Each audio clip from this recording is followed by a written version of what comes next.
Situata e motit të keq vijon të krijojë probleme në disa zona të Lezhës ku nata e së mërkurës solli rreshe intensive.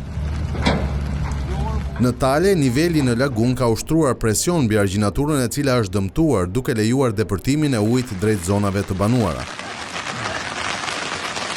Çarja e argjinaturës së Kënetës ka shkarkuar sasi të mëdha uji në kanalin kullues, duke rritur ndjeshëm nivelin dhe duke vënë në rrezik shumë shtëpi në territorin e bashkisë Lezhë.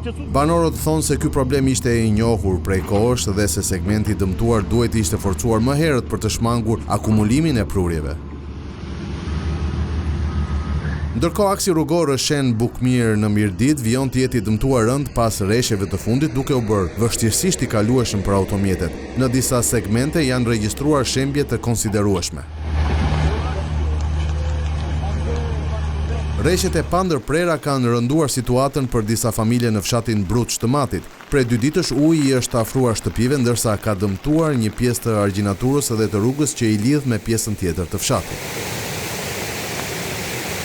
Bashkia e Matit ka kërkuar mbështetjen e ushtrisë, e cila disponon mjetet e duhura për ndërhyrjen.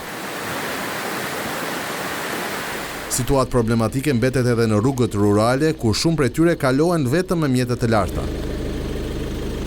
Në qarkun e Elbasanit ka patur rënje të gurëve dhe inerteve në disa akse rrugore. Në Elbasan Qafthan, tek thesat e Murashit, si edhe tek aksi Gramsh-Moglic. Në Juglindje, ndërkohë, fusha e Maliqit është përmbytur në një sipërfaqe prej 70 hektarësh. Probleme ka patur edhe në rrugën nacionale